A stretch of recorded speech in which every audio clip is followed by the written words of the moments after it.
Hey, if you like what you hear today on our Splitting Hairs podcast episode and you'd like to hear more content from us, please visit our Patreon page, patreon.com/splittinghairs, and become a member. And by becoming a member, you'll receive very exclusive benefits. How about that, Max? That's cool. All right.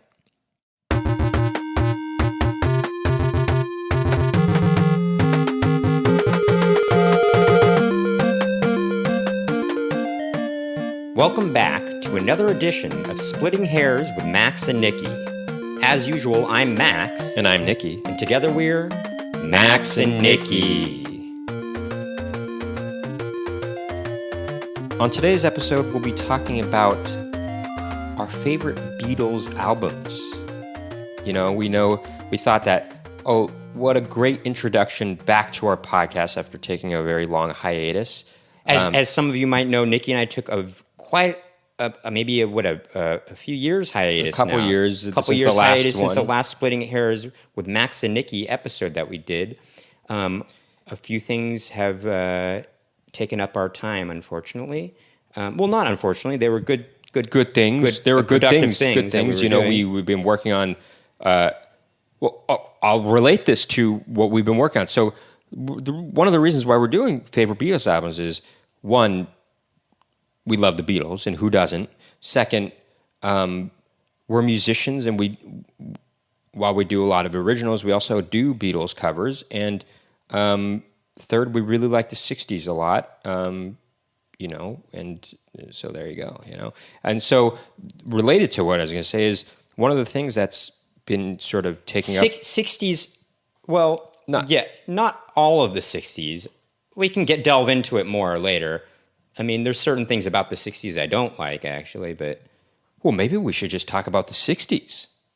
The 60s, man.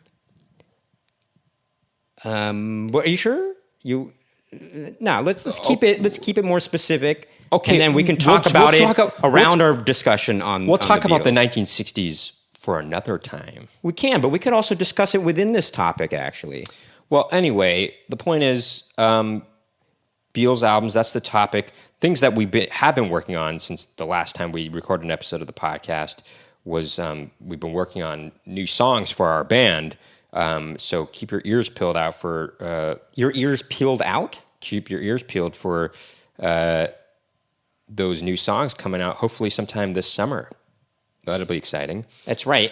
And our band is influenced heavily by 60s music. Yeah. Including the Beatles and the Beach Boys and 80s music, such as the Smiths and modern stuff too. Yeah, I mean, I listen to contemporary stuff. I listen to contemporary production techniques, so that's kind of interesting, Well, and there's some. I mean, look, contemporary music is kind of like an explosion, and it runs the gamut of kind of, I feel like there's no distinct. There's nothing right now. I feel like there isn't a. Well, never mind. What are you talking about? No, you don't know what you're saying. I don't know what I'm saying. Well, no, it is. It is an explosion of styles, actually. No, that's not what I mean, though. I'm talking about production techniques. No, sure. There's something to be. Anyway, there is. I don't want to bore you guys. We could talk about that. it another time, but there is something about contemporary music that tends towards. Loudness? No, well, I think people are kind of that's not pulling but back. That's on not what that I'm talking about. I'm talking about as far as production techniques, what seems to be more the popular thing to do now is there's a lot of kind of a digital kind of sound to No, but that's not that's what I was looking at, Max. Okay, this is now you are proving my point then. No, you were proving my original point, which is that it runs the gamut. No, but that's not. No, I was looking this stuff up so digital sort of recording techniques started happening kind of in the 90s. I'm not talking about veering away from analog. That is. Can I just explain? Right. And people really just wanted to, So if you hear a lot of late 90s, early 2000s recordings, they're very digital sounding, and subsequently they're very sort of sterile. a lot of people today think. But at a certain point, people thought, wait, we don't want this kind of sound. We want an analog sound, but we want to be able to record with digital equipment because it makes it easier to manipulate the sounds. So what people try to do is, especially people in home studios, is they try to achieve an analog sound, but with the inexpensive digital equipment that they're using today, and because not everybody has access to an expensive studio that they can record in. Well, I mean, it doesn't matter. Most studios anyway use digital. I mean, they record in digital. No, they don't. They record with digital. I don't want to bore you guys, but they record with digital software, but they don't. The equipment they're using, like the microphones and the amplifiers and the preamps and all that stuff, yes, is very often is analog. Well, but I'm not even just talking about the mixing boards are analog. Okay, but I'm talking about the software used. That is the industry standard. It is Pro Tools. But the compressors even that they use are analog.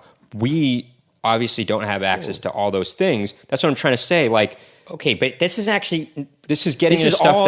all regardless of what I was talking about. I'm not talking about the techniques they're using as being digital. I'm saying the quality of the sound has kind of a digital vibe to it, or like kind of a futuristic vibe. I don't want to say futuristic, but sort of. It's hard for me to say. I don't want to say electronic vibe because that's such a general thing to say. But if you listen let's just take a listen. Like for instance, let's take Billie Eilish for example. The quality of that sound is very, for lack of a better word, is very contemporary sounding. There is something. There is something to achieve the effect of what the way they sounds. It doesn't sound like something that was vintage or anything like that. But there's something very but that's not. There's something very I don't know, digital about it. I don't know how else to put it. Actually, well, that's not what. I guess that's what you mean. But that's not. Most things recorded today it's not going to sound completely vintage. I mean, that's not a. I don't mean that as a pejorative. I think it sounds really cool. Actually, well, that's what I'm saying. Okay, but our own music is going to have a vintage quality to it, but yes, it's going to sound like a modern production because we are recording with modern, software and things like that. That's the idea. I don't want our stuff to sound like it was from the 60s, Right, but I just want to mention, when Nicky says modern, he means kind of, as opposed to like genres of like modern, like if you think of classical music, or like brother, Jesus. High art. There is a distinction between contemporary and modern. Modern tends to mean, the modern era. Why are you bringing this up? Well, anyway, that kind of started around the turn of the century, the 20th century. Gosh, wow! Talking about going on a tangent over here. And Debussy. Debussy is kind of known as to be the person who kind of started the modern era. Forget about splitting hairs with Max and Nicky. This is more like stream of consciousness with Max and Nicky. Well, I'm just saying, it's interesting, but contemporary music is what's happening now. That's what anyway. But what I'm saying is, our music has a big 60s influence and 80s influence to it, but with a modern edge, as I like to say, or a contemporary edge. Well, but that's not our contemporary edge. That's not what I mean. Nah, I know. I don't know. I'm just really messing around here. But I will say there are some producers out there today that I really respect, like the bassist for Grizzly Bear. His name is Chris Taylor. He's a very good producer as well. He's produced some other music like the Morning Benders, and he knows what he's doing. If I had a chance to work with a producer today, it would be him. That's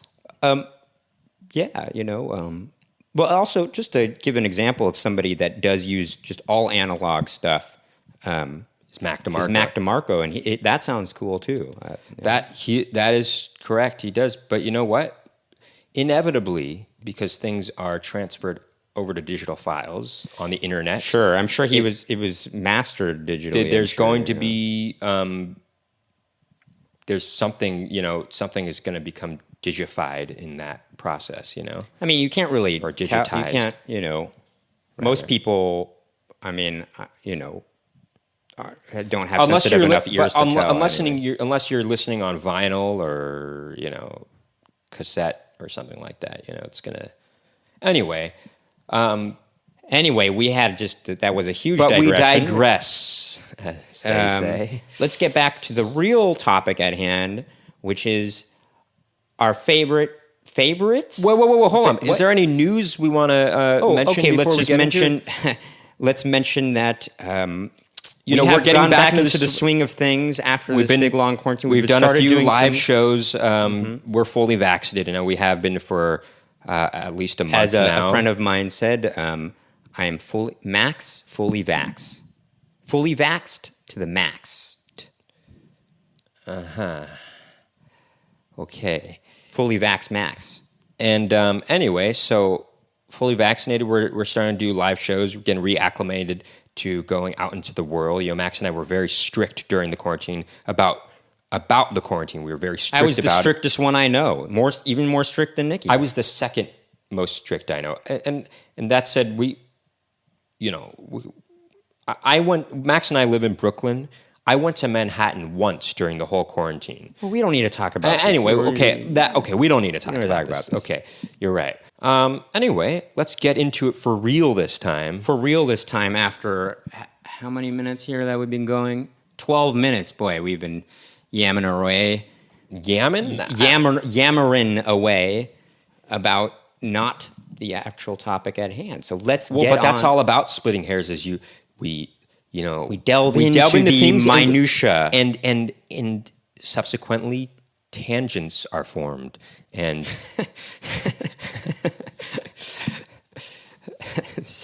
all right. In any event, the Beatles. I mean, you'd be hard pressed to find somebody. Well, I who guess didn't like the Beatles. Who doesn't like the Beatles? A lot of people consider the Beatles their favorite band, and we are no exceptions. We love the Beatles. They are our favorite band. Why, you ask? Because every song of theirs is a hit. I mean, I wouldn't say every song of theirs. Pretty is much a hit. Every song of theirs is a hit, and I mean, I took a quiz before. I will say I don't dislike any of their songs. I took a quiz before. Do you dislike any of the Beatles songs? No. I think I think most of them are great and most of them are hits. A few of them I can understand. Some people, I know I've talked to some people saying that some of them they don't like, but I always find something of value in all of them, actually. Well, anyway, including Revolution 9. I once took a quiz, see how many Beatles songs I could name within a span of I don't know, it was 15 minutes or something like that. And, I think there were about 220 Beatles songs recorded or something around there. May have been less, maybe it had been a little bit more. But I was able to name, I think 184 Beatles songs recorded in that amount of time. Pretty good, right? I couldn't do that for any other band. I mean, probably most bands aren't even that as prolific. So but I mean, I took the same quiz. Part of the quiz though was a little confusing because it was including covers that they did, and I would have gone a lot more actually had I known that. I thought it was just all original stuff, so I felt that was a bit unfair. So the point is, one of many points is we have a lot to say about the Beatles, and here we go. So, Max, what's your I just want to clarify when I said including Revolution 9, I had said that before. I'm not saying that there is merely something of value in that song. I think that it's important, and I think I like it. Do you? I mean, I don't know. You know what? It's been a while since I listened. I actively decided to listen to Revolution 9. Perhaps it's interesting. It's take a delve into that. It's an interesting experiment in sound. Actually, well, no, I mean, look, people. in the 60s, bands started getting influenced by, I should say, of the time, contemporary composers at like, quote unquote high art music, whatever you want to say, like Stockhausen. Is Stockhausen or Stockhausen? Well, anyway, he was the only living composer on the cover of Sgt. Pepper's Lonely Hearts Club Band, for instance, and they were influenced by his compositions and his techniques, as were many people at the time, and a lot of, I'm sure they were listening to some of these composers, and Revolution 9 was an influence, was, I think, a result of listening to a lot of this type of music. And I'm sure maybe even... Hey, by the way, for those of you, listening or watching the video version of this, it's been a while since Max and I have gotten haircuts, so our hair is kind of all over the place. We're going to get a haircut next speaking week. Of splitting hairs, we're talking about our own... maybe we need to split some hairs. We got 3 haircuts during soon. the quarantine. Those 3 haircuts were given by each other. We cut each other's hair. We cut each other's hair. We bought hair cutting tools online and so on and so forth. But, anyway, Yeah, my hair's getting kind of long. Anyway, Nicky seems to think my hair has a bit of a mushroom thing going on. Maybe it kind of does, but I think it's fine. I like it. I mean, it's fine. Anyway, what do you guys think? I don't know. You don't have to say what you think. I don't. Max. Also, this Stockhausen thing. Come on, let's wrap it up on that subject, huh? It's very interesting. You guys should check him out. He's a very was a very interesting composer. Was on the cutting edge with production technology, with synthesis, in fact. Interesting, synthesis but of sounds. It pleasurable to listen to? Oh, yeah, it can be. Definitely. Well, anyway, so with all that said, what is your... And that's a question you can ask about Revolution 9. Is it just interesting to listen to, or is it pleasurable? I mean, you could make an argument for...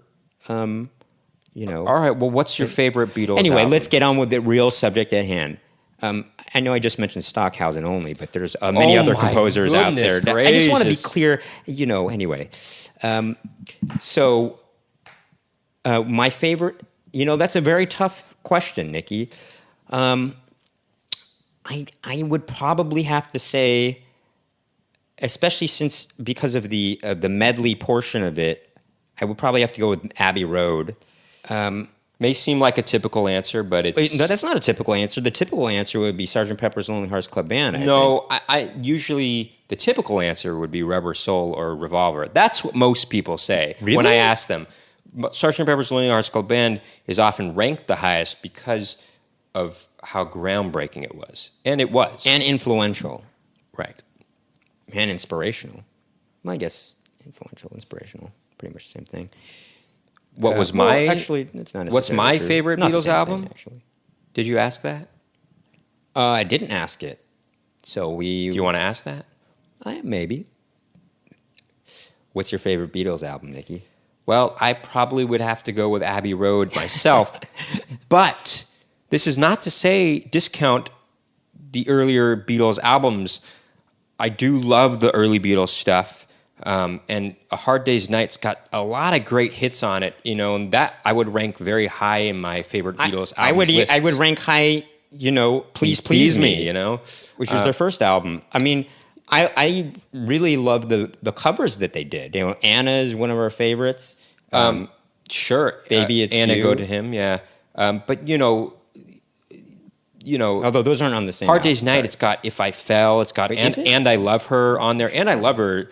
It might be my favorite Beatles song, or at least it might be. I would say it's in my top 5. Along. I Should Have Known Better is one of my favorites, and that's also on Hard Day's Night. Hard Day's Night, exactly. I mean, you got a lot of great hits on there. I would say Can't Buy Me Love, and Hard Day's Night. Magical Mystery Tour has a lot of my favorite tunes. Well, on I there used too. to say Magical Mystery Tour, which is more of a soundtrack album. I used to say that was my favorite because it has All You Need Is Love on there, which Strawberry Fields, Forever. Forever. Well, yeah. You say that. But Wait, is it called Strawberry Fields Forever? Or it is called Fields? Strawberry Fields Forever. Yes, that's the full name. But it's but Hard Day's Night. It like those early Beatles albums. But They're I really think- fun to dance to, and not just dance to, but listen to, and they're very good. It's okay. But Well, here's the thing. But as an I album- wanted to say this. I was trying to remember, and I love her. It's in my top 5 Beatles songs. But She's Leaving Home, which is off of Sgt. Pepper's She's Lonely Hearts Leaving Club Band. Home is- that might be my favorite Beatles song of all time. Maybe. That, but also All You Need Is Love, which is on Magical Mystery Tour. I know this is a typical one, but Hey Jude really is great. I mean, that is the top Sure, 5.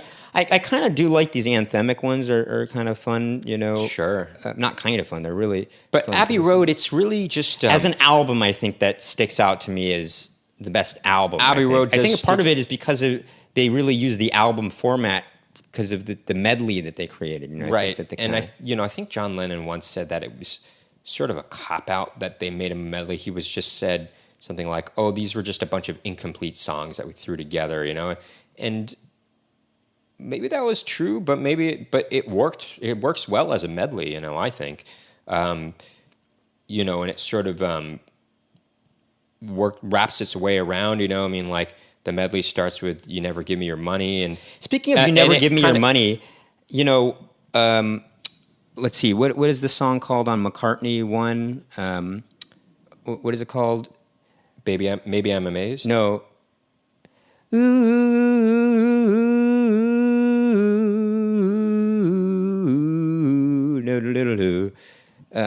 Tonight. Actually, I'm gonna have to look this up. Nicky, talk while I look. I don't know, but I can't believe. Sorry, Beatles fans, Paul McCartney fans. I know this is sacrilege. I can't believe I can't remember this name right now. It just sometimes sometimes I forget things that I'm so familiar with, and I just can't remember the name for some reason. Well, speaking of Paul McCartney solo stuff, "Good Night Tonight." I know it might seem kind of cheesy to some people, but I like it. It's a great song to dance to. It's got a nice sort of funky bass to it. I like that song. It's good. I say it's good. But Abbey Road, it starts with "You Never Give Me Your Money," and that the theme of that song sort of wraps back around on "Carry That Weight," which is kind of cool, and it's just a really solid album. And I think it was the last album they recorded, and I think they knew that was the end, and which is why the song "The End," or part of the medley, I guess, "The End," really is kind of more poignant because it really was the end for the Beatles. Well, I think they also, I don't know if you mentioned this, they really wanted to kind of, there was apparently a lot of kind of tumult. Tumult, can I say that? It was very tumultuous, the recording of "Let It Be." That's not entirely true. No, hold on. I said it was apparently tumultuous. It had been apparently. It had been apparently. Although there's a lot of footage about to come out soon that Peter Jackson has compiled. In the new Get Back documentary. That'll show perhaps that there was a lot of fun. There was a lot of fun, and in fact that may have not actually been true. But when you record with people for a while, I mean, we argue at times, that happens, So it may not have been as tumultuous as the media had let on. But with that said, I think there were things like George Harrison going, "Well, if you want it, why don't you just record it?" Or what was it?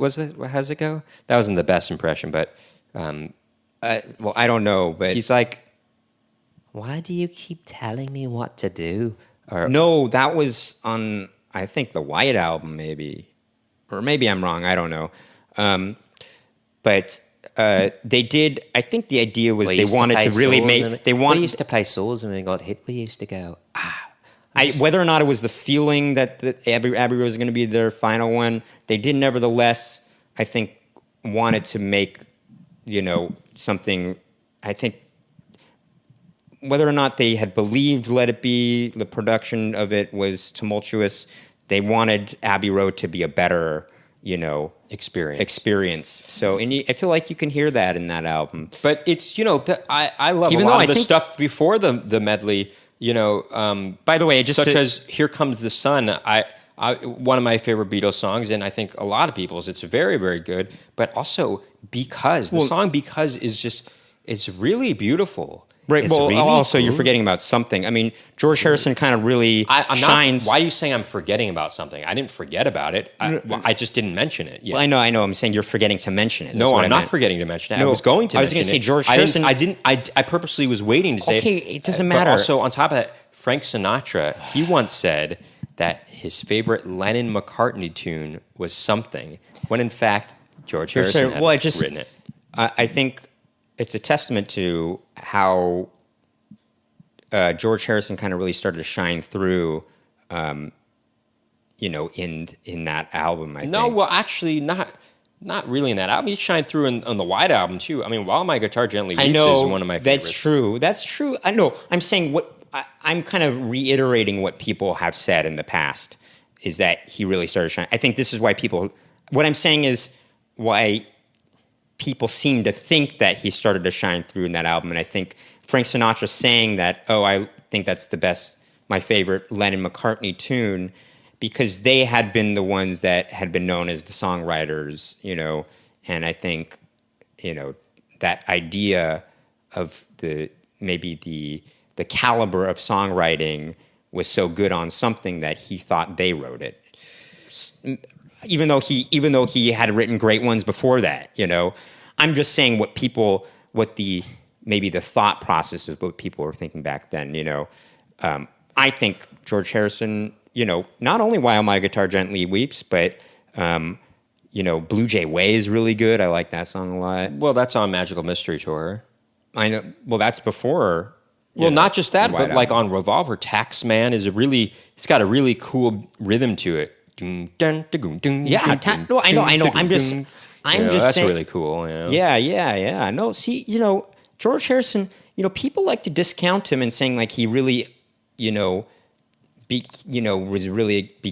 a great songwriter towards the end. But who knows if he was being held back? Like, who knows what the politics he also were in that band? He introduced about Eastern influenced instruments and music to the rest of the Beatles and introduced it into the Beatles' music initially, By the way, I just wanted to really mention, cool. As many of you know, just to say that the song I was talking about was "Every Night."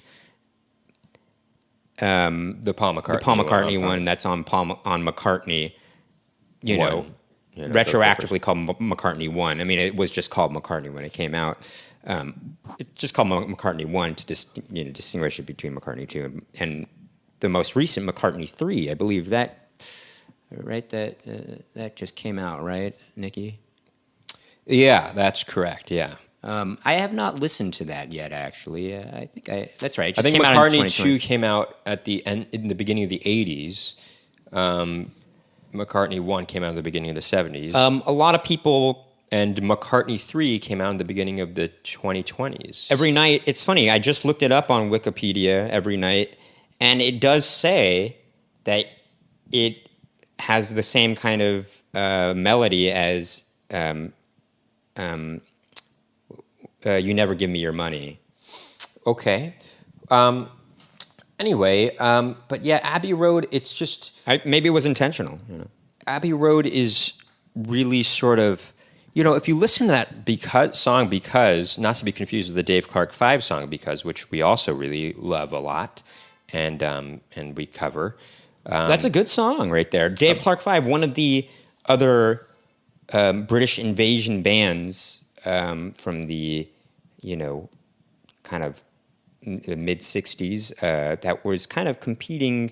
I mean, nobody really could compete with the Beatles, and the Beatlemania was so big, but they were, they had a few hits too. But yeah, no, Abbey Road is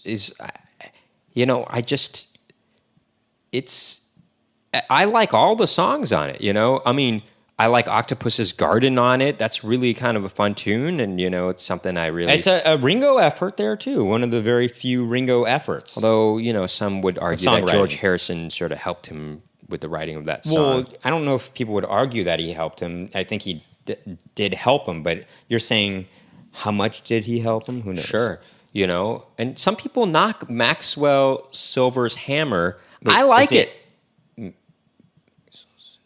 Maxwell Silver's hammer? It's Maxwell Silver's hammer, right? No, Maxwell Silver hammer. Is it Maxwell's? So it is Maxwell's silver hammer. See, Maxwell's silver hammer. Right, See? Maxwell's. And I know these No, but things. it's kind of like, Midsummer Night's Dream. I know how to say that now, but sometimes you would think, in the past I thought, is it Midsummer's Night Dream? Or Midsummer's Night's Dream? Okay, just think about singing the song. But it's Bang, Midsummer. bang, Maxwell Silver's hammer. You didn't say that. Bang, bang, Maxwell's silver hammer came down. You wouldn't go, bang, bang, bang, Maxwell Silver's hammer. It wouldn't sound. That would sound wrong. That's true. That would sound wrong. You just think about the song. If you're questioning what the title of the song is, just sing it to yourself, and you'll realize, this doesn't sound right. What was I? Oh yeah, a Midsummer Night's Dream. Because if you think about that, it's a Midsummer's Night's Dream. Wait, a Midsummer's Night's Dream? A Midsummer's... no, it's a Midsummer Night's Dream. I'm sorry. No, a Midsummer Night's Dream. Yeah, a Midsummer Night's Dream. That's what I meant. Yeah. No, you see, you messed up again. I did. I was like, I'm that confusing. doesn't make sense. No, but you could think a Midsummer's Night Dream, but that sounds weird, right? It's a Midsummer Night's Dream.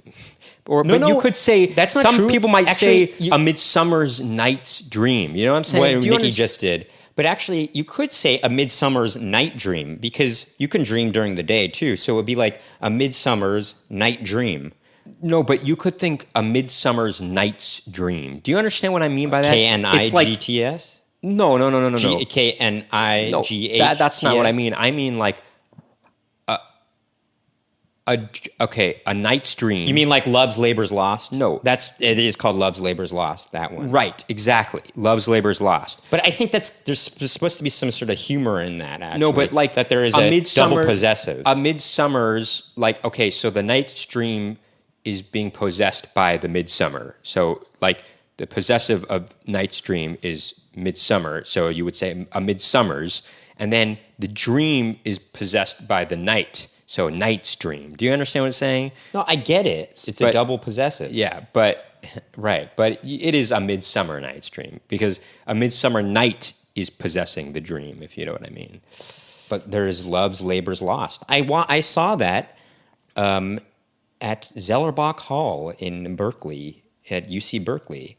Okay. When I was a senior in college. You know what? We just on a sidetrack because we're talking about Shakespeare. No, but it was done by the Globe Theater. The Globe Theater, the Globe Theater. Touring group. Just on a side note, we recently watched the 1968 film version of Romeo and Juliet. Zeffirelli's Romeo and Juliet. And it's good overall. It's a good production. It's actually quite good. The more I think about it, the more I'm like, this is really good. It's quite good, and the acting is quite good in it. Especially the guy who plays Mercutio. He's very good. He's very good. He seems to really understand the role, the language, and like there is also the way that was interpreted. The way the fight between Mercutio and Tybalt kind of gets seems going. more friendly. It seems like it's a great. No, don't ruin it for people. It's a great interpretation of the. It's a great interpretation of it that I don't think you often see, and I like that interpretation. I think the most. Okay, but that's not okay. Well, that's not what we're talking about. I just wanted to say that. Also, but just there's a big moment of sacrilege though in that movie, and that is. That they cut part of Romeo's monologue, but soft what light through yonder window breaks. You know what they cut out of there? Okay, it's probably the second most famous Shakespeare monologue after To Be or Not to Be, right? From Hamlet. To be or not to be, that is the question. What is that from? What is that? I don't know, I think Brent made it up. Or maybe not. No, he didn't. Anyway... Did he? The whole thing is, but soft what light through yonder window breaks, it is the east and Juliet is the sun. And there's a lot more, but they cut out it is the east and Juliet is the sun. That was just one of the few lines that they cut out of that monologue. Can you believe that? That's crazy to me that they would cut that out of that monologue. I mean, that's like saying to be or not to be and then not saying that is the question, you know? I mean, it's insane in the membranous region, as Max would say.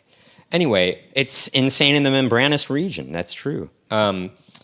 you know, I'm a bit of a Shakespeare sort of aficionado. I don't know as much as other people do, but I have read my fair share of Shakespeare plays, and I've acted a few Shakespeare characters. So, you know, I know a little bit about it. And I've taken a couple classes on Shakespeare when I was in college. Anyway, I don't want to brag or anything. So anyway, Abbey Road. Well, I don't know. Max, stop looking up things, you know? So, well, you know, it's good to look things up. Just what's an interesting thing, though, by the way, we watched Shakespeare, that version of Shakespeare, Romeo and Juliet. And then subsequent to that, like a week or two later, we watched We rewatched West Side Story. By the way, we had seen that Zeffirelli's Romeo and Juliet when we were a lot younger. We were in ninth grade, yeah. But we could not But you know, appreciate it. I feel like you can't really appreciate Shakespeare until you're older. You know, I mean, it's a hard language to grasp, and for a young for even adults. I mean, it's hard. You know, right? And I mean, sometimes our friend was reading along with subtitles. With subtitles and reading along with his. You know, sometimes there are books out there that kind of help translate the language Spark to you. Notes? Well, no, not Spark Notes is a different thing. Those are more summarizations, or summaries rather. That's not true. Really? Yeah, I clearly you've never used Spark Notes before. They have for Shakespeare. It's called No Fear Shakespeare, and they have the original Shakespeare text, and right beside it they have translations of every. Okay, well then word, maybe he was using that. And this guy was a very smart guy. I'd say, smarter than me. Well, how long are we going to talk about Shakespeare for, you know? Anyway, we had rewatched. Well, let me just say, rewatched West Side Story. We rewatched West Side Story, which is obviously based a very on great Romeo musical. It's a great musical, but it's based on Romeo and Juliet, and so it's an interesting thing. Which in turn was based on Pyramus and Thisbe. Okay, well, that's just interesting. Okay, it's interesting, I guess. It is interesting. Okay, well, I think I had to read Pyramus and Thisbe. It's fun to have rewatched both of those back to back because you really can see the. I mean, it's fun to see how how they changed part of the story to fit a more modern context in West Side Story and the things that they left in and it's just fun. It's interesting to check that out. I know we keep saying interesting a lot, and that's kind of a very not a very descriptive word, but what can I say? Anyway, what I wanted to say was we rewatched West Side Story. Very good, obviously, as we've always thought, one of our favorite musicals of all time. I think maybe Max's favorite musical of all time. I think even after watching it, it might be my favorite musical. Yeah. The music is Bernstein's the best. He's great. I think it's one of the most, if not the most, as far as the music goes, the artistic intent behind the composition of it, I feel like, is the most. The artistic intent was most realized, I feel like, as far as any musical I've seen. Not totally true. The movie version adds an extra layer of an artistic filmic vision, which it adds more. It adds something to the film that maybe you couldn't get with the stage. Other film adaptations of stage musicals don't do. Right. Robert Wise, great director. He also directed, The Sound of Music, which is another great musical film. He won Best Picture. Both of them won Best Picture. But I was going to say, yeah, it seems like Bernstein intended the most artistically, or it was more thoughtful, I feel like, the artistic intention than any other musical that I've seen. Although that may not be true totally. I mean, Sondheim certainly is very, Well, I mean, very good. sure. I mean, well, are we talking about also just adaptations, or are we talking about just movie musicals? Because there's certain ones. I'm not talking about just the songs themselves. I'm talking about the orchestrations as well, the whole composition of it. Yeah, all. but if you think about like the leitmotifs used, La La Land, which we both enjoyed very much, the artistic vision behind that was very outstanding. I mean, like just what was accomplished, even in just the latter half of the film was just amazing. Actually, What are you talking about? What? La La Land, La La Land, yes. But look, that is a great movie. I love it. I mean, sure, it's not flawless, but it's still It's not flawless, but it's. I mean, same with West Side Story. There's, I don't find that But to be what a he perfect wanted to movie. say was- there's aspects of it that what Max wanted to say was like. after having watched the film version of Romeo and Juliet, it was interesting to watch West Side Story. Just saying that after having watched the Romeo and Juliet from the late '60s and then West Side Story, I have to say it was very interesting. No, it was very It's just interesting gonna to keep using see it, how West Side Story adapted the different scenes of Romeo and Juliet and see how that was translated. I mean, into modern times. It really makes you respect West Side Story more. It makes you respect you're West Side like, Story. oh, this is what they're doing here with Romeo and Juliet. Thank you. Yes. That's what you were trying to say. Yes.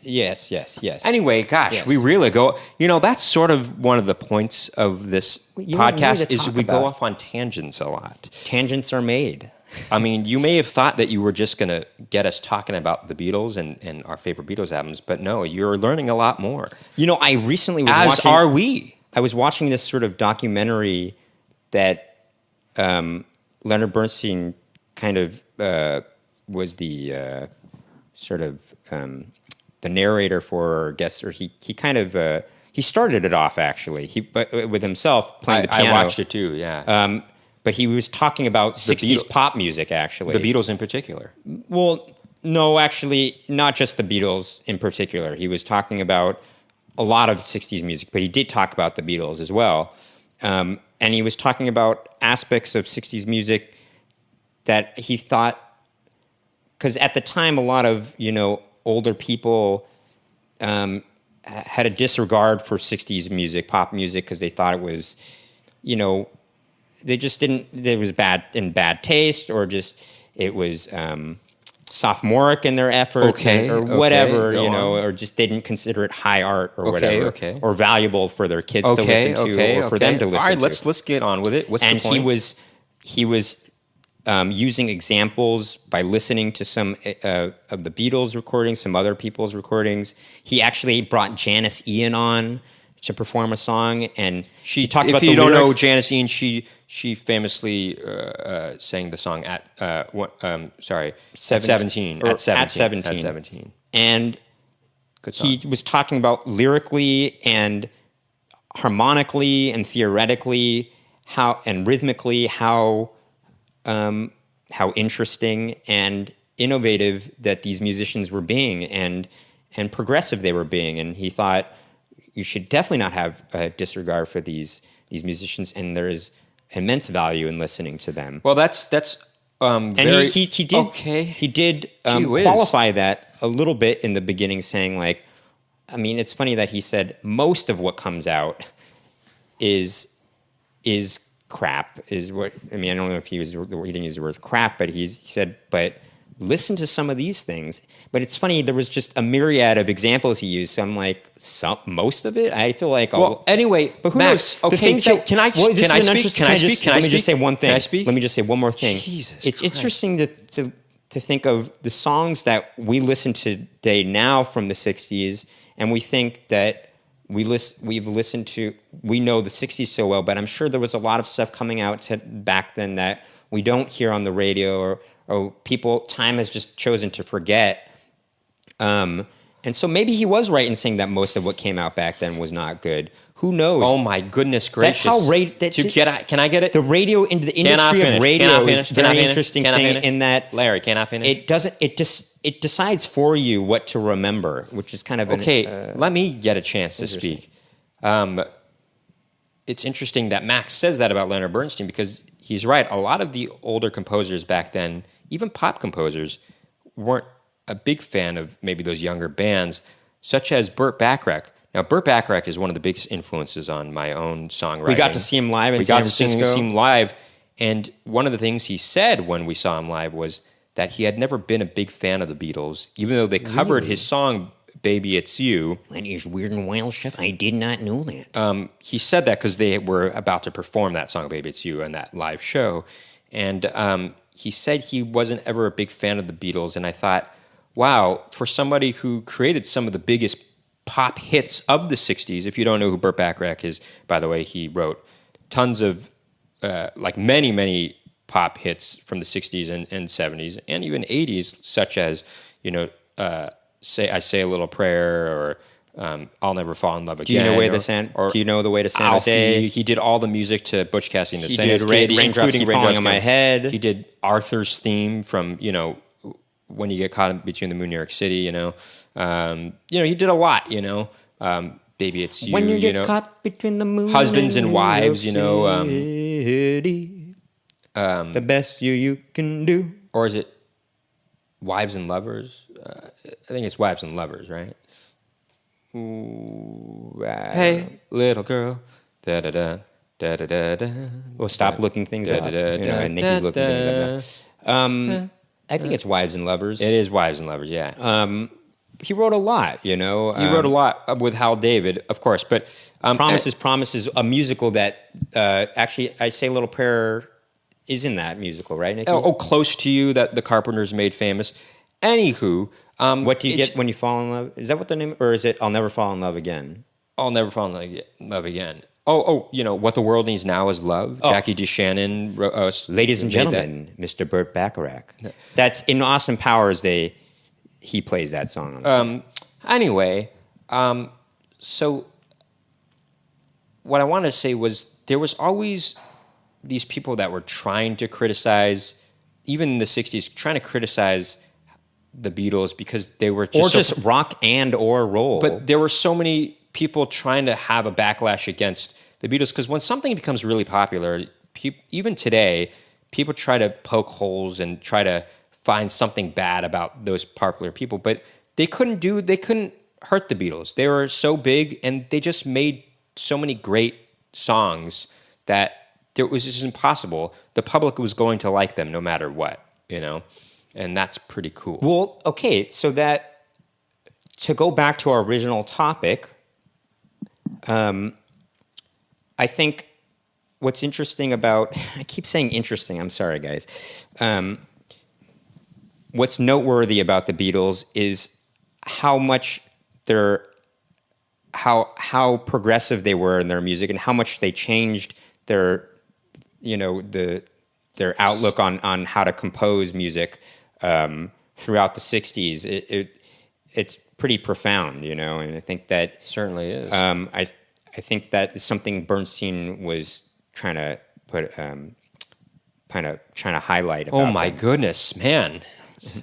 Talking about taking forever. I mean, just listen to Abbey Road and compare it to Please Please Me. I mean, that was all within the span of just 10 years. You know? I once met somebody. Whenever somebody says that they don't like the Beatles, I just think, oh, they haven't really listened to the Beatles.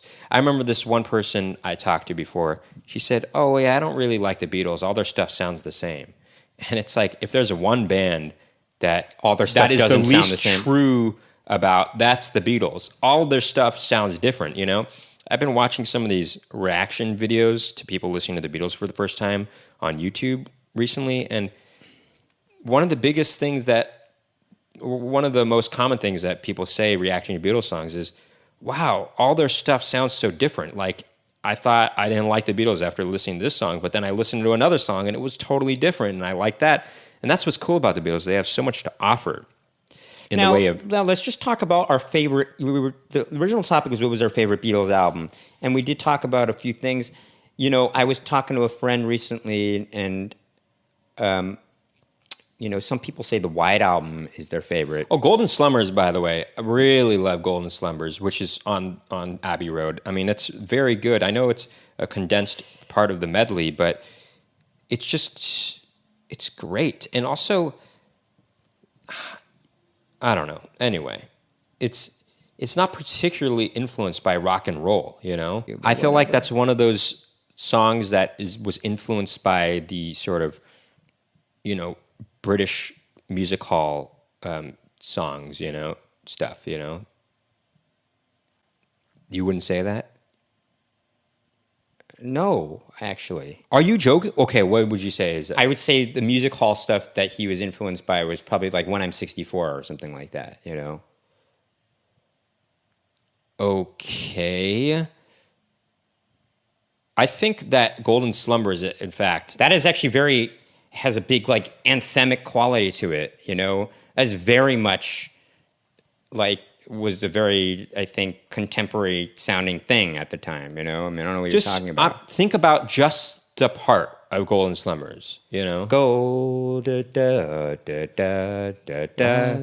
Miles away, you when you rise, sweet pretty darling, do not cry, and I will sing a lullaby. I mean, and then what are you talking about? And then it gets really. First of all, the anthemic. lyrics, you know, I already knew this before, but the lyrics were, you know, the words were basically written from a poem from 1885, you know, so. Well, okay. By the way, you're saying 1885. Well, it doesn't matter. So yes, I feel like we've talked about Abbey Road ad nauseum. No, we didn't. No? No. I mean, we could go through every individual song. We won't. But, you know, she's Well, so why heavy. not? We can go through every She's song. so heavy. You know, I Want You. That song it's very long, but it's very just, that's a very, like, heavy song, too. You know, like I can see how that had a big influence on maybe heavier, not metal, but heavier rock and roll music, what would come later on in the 70s, you know? Well, rock and roll I wouldn't say any music's called rock and roll or anymore, rock, but- I would say maybe rock music of the 70s. Right. Yeah. But I would say, yeah, totally. Also, it had an influence also kind of length, I think, of songs. I mean, songs became pretty long in the 70s, I think. Or the ability to write long songs that could be hits, I think people, found that to be more possible, I think, in the 70s. And maybe this is one of the reasons, you know. Like, to think of Stairway to Heaven, that's a long song, or it's a longer song, a longer hit song, you know. Sure. Or even, Bohemian Rhapsody, you know. Sure. But okay, if you want to talk about all the songs, go through the list of songs of Abbey Road. We don't have to. No, okay, we don't have to. I mean, Sun King, I love that song. It's very relaxing. I like just putting that on if you want. I know it's very short, but it's a nice song to just sort of sit back and relax to, the Sun King. I like that a lot. Well, I mean, there's also, you're forgetting. What, Mean Mr. Mustard Man? I don't need to look at a track listing. Well, you like forgot. you. You forgot to say "Come Together," though. That's. I didn't forget that. I was getting to that. The reason I didn't mention "Come Together" is because, frankly, it is a little played out. I mean, everybody plays that. It song, is played out. It is played out, but I think it's a great song. it is a great song. But we saw one time in high school? We went to a classical. We were involved in the classical guitar ensemble. We took classical guitar class at the community college. We were in the classical guitar ensemble. That's true. At the community local college. community college next to our high school.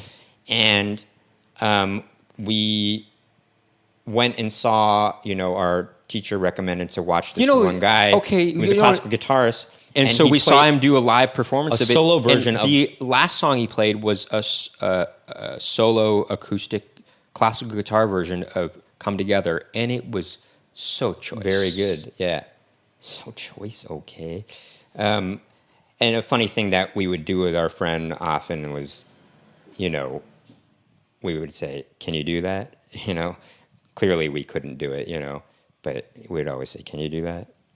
How what he was performing. He would play, and then he would do You know how it goes dun dun dun dun. He would do that with his fingers on his like not on with, on the body of he would his do it like guitar. with his thumb. You know, it would be kind of like this kind of I thing. think I think it was both with his fingers. His other I don't know fingers about that, but it was a very cool effect. Yeah. So I mean, is there? Well, anyway, we've kind of talked. Well, there's Polythene Pam, which was sort of kind of more like a surf rock kind of thing that John Lennon was trying to do there. I mean, we have been talking about this. I mean, is there something? Maybe we should start wrapping things We should start up. wrapping up. We're almost at an hour here. Oh, Darling, by the way. That's a great Oh, song. Darling, one of my favorites, and I know John Lennon, he did say that was more of a song that he should have sang, but I think Paul McCartney really wails on his voice on that song. He's very good. And I think Wait, John Lennon thought he should sing that? yeah, he's like, it was a good song, but he's like, I always thought that was a song that I should have sang. That was more of a John It's Lennon kind song. of funny to hear that because it's so ingrained into our, minds that Paul sings that song because it's so well known that Paul sings it, that it's hard to imagine John Lennon thinking that he should have sang that song. Well, I don't know. Also, I'm not saying Paul McCartney's a better singer than John Lennon. I like them both equally for different reasons, but Paul McCartney certainly was a more versatile singer, and he had a bigger range. I mean, he was able to do certain things that a lot of singers can't do, and John Lennon couldn't do. Like, he had this sort of screaming wail to him that even John Lennon was like, how do you do that, Paul? And Paul just was like, I don't know. I just can do it, Like, he does it in Oh, Darling, Yeah, that's a conversation people like to have is who do they prefer, John Lennon or Paul McCartney? And maybe that's a conversation we can have on a future podcast. I don't episode. even want to. I don't think I would want to delve there because I think they both have, Oh, no. That's not what I'm saying. Maybe we can have a them. guest on it because personally, I couldn't pick between the two. I couldn't pick between the two. I think they're both great in their own right. Yeah. And they both have influenced me greatly in my own songwriting. greatly, I wouldn't use that. When you say influence greatly, that kind of reminds me of Trump, actually. I don't like they. that. Oh, sorry. Then strike that from the record. Because he would say that often in a speech. They He's both like, have it. this. I've influenced the nation greatly. They both have influenced me immensely in my songwriting. Sure. Yeah. So there you go. Is there anything else you want to talk about Abbey Road? I mean, is there... I guess that's it. It's a great album through and through, I mean, Her Majesty. I even like that little ditty. If you guys don't know the story behind that, is they had not intended to include it on the album, but they found the engineer found it on the cutting room floor and decided to tape it to the end of the reel. And it came when they were listening back to the full tape, there was some silence, and they heard that little bit of Her Majesty at the very end, and they were like, oh, we like that a lot. Let's keep it there. So that's where they included Her Majesty. All right. I think that about wraps things up. Just want to emphasize once again, there's not a Beatles album I dislike. They're all great. They all have great hits on them, And But I suppose if I were pressed up against the wall, if I were pressed up against the wall, I'd have to say Bok. No, I'd have to say Bok. Abbey Road. I had my professor. No, why'd you say I had? We both had. Well, In fact, I had him as a teacher twice. Okay, well, our Bach professor in college, professor on Johannes Sebastian Bach, who is my favorite professor. And I was also in the Baroque ensemble. I played Baroque guitar in the Baroque ensemble. He was Nicky played Bach in Baroque ensemble. He was the teacher for that. He was a big fan of Bach, obviously, since he was taught also about him. He was also a big fan of William Byrd, the Renaissance composer, who he wrote his dissertation on. And we asked him, Professor Moroni, if you were to have to pick between Bach and William Byrd, and you could only pick one, who would it be? And he said, I can't do it. I love them both. But he said, But if I were truly pushed up against the wall, pressed up against the wall, it'd have to be Bach. I mean, he truly was the greatest. I once he asked me the end of the semester prior to taking the Bach class. He said, "Oh, hello, Max. How's it going?" And I said, "Oh, it's fine, you know." And he's like, "What classes are you going to take next semester, Max?" And I said, "Well, I guess I'm going to take this French course. I'm going to take the, final course in the harmony series." And he's like, "Are you going to take the Bach class?" And I said, "Oh yeah, of course." And he's like, "Oh, that's all I wanted to know." And I just thought it was a very good professor, and we always thought it was fun. we always loved going to his enthusiastic. We loved going to his office hours just to even chat with him, extensively. He was a very, easy person to chat with. He is a world-renowned harpsichordist as well. One of the top harpsichordists. We got to go to his house before, and he had these really old harpsichords in there. Wait, you went there? I did, for the Baroque Ensemble. Oh, I went there. I didn't go there that time. I believe I had something to do, but I went a few years later, actually, after I had graduated from college, and he had invited both of us, and I got to play on some of those old harpsichords of his. Did you play on them? I did, and in fact, here's a way to wrap things up. I think I was there with you, actually, to be honest. No, you weren't. You weren't. You had. Oh, maybe. I'll bet you $5. Well, anyway, he had this album in there that he put on. It was of a harpsichordist playing jazz tunes and Beatles tunes on the harpsichord, and we put that on, and it was cool. So Beatles tunes even played on the harpsichord. Well, there you go. Let me just. Interesting to note is that harpsichord was used in several songs of the Beatles, including the song "Because." Oh, yeah, which is on Abbey Road. Wait, there's harpsichord in that? Are you sure? I don't think you're right about that. I think there's like synthesizer in that or something. No. Do do dun dun dun dun dun. Yeah, that's not a harpsichord. But many people think that "In My Life" is a harpsichord, but it's actually a piano that's sped up. You try to doubt me, but I know. You try to make me doubt myself. It is actually an electric harpsichord. Oh, well, there you go. But he's trying to create a harpsichord sound. Is George Martin played? What do you mean trying to create a harpsichord Baldwin sound? Electric harpsichord on there. What do you mean he's trying to create a harpsichord? It's an electric harpsichord. That he's not trying to create a harpsichord. Because harpsichords are not like readily available everywhere. I mean, they were in a studio, in Abbey Road Studios. I mean, it doesn't matter. They could have brought a harpsichord in there, but probably they were just like, oh, let's just try to do the harpsichord on here. No. Anyway, I think you're right. Getting confused. I think you're getting confused. An electric harpsichord is an instrument unto itself. I don't know what you're talking about. I mean, he's not trying to recreate in the same way that electric guitar is not trying to recreate an acoustic guitar. It's its own thing.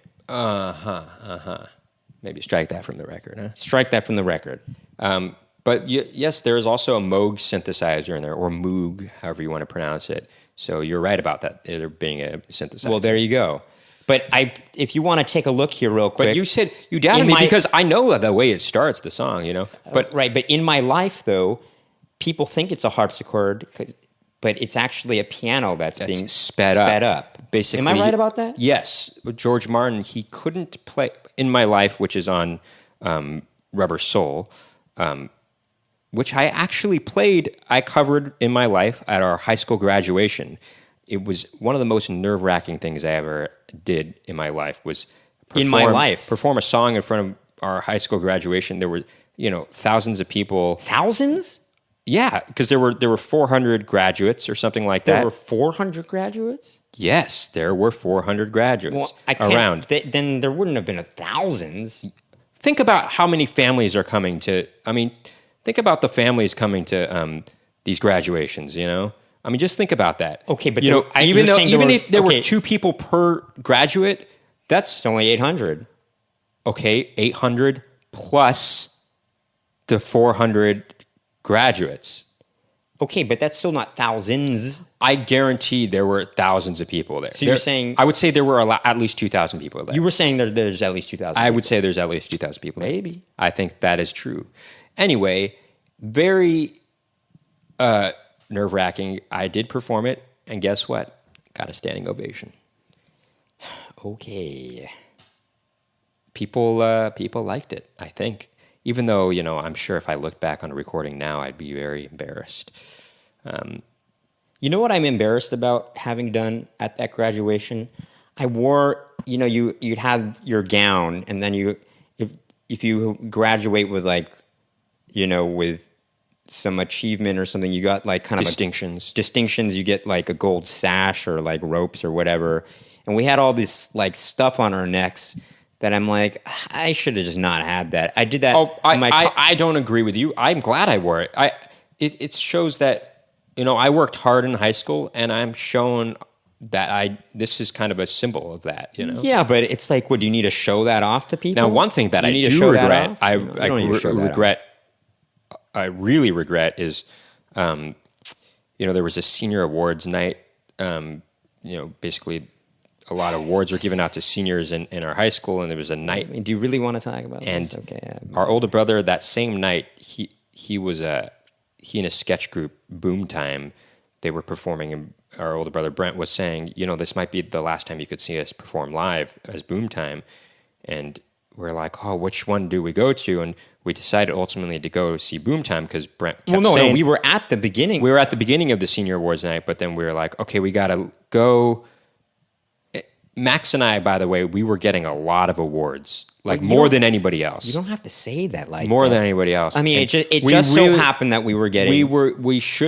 because we really were involved in a lot of activities. I know, but you're saying it almost in a kind of a braggadocious kind of manner. Well, anyway, to show our appreciation and gratitude, we really should have stayed at the senior awards night.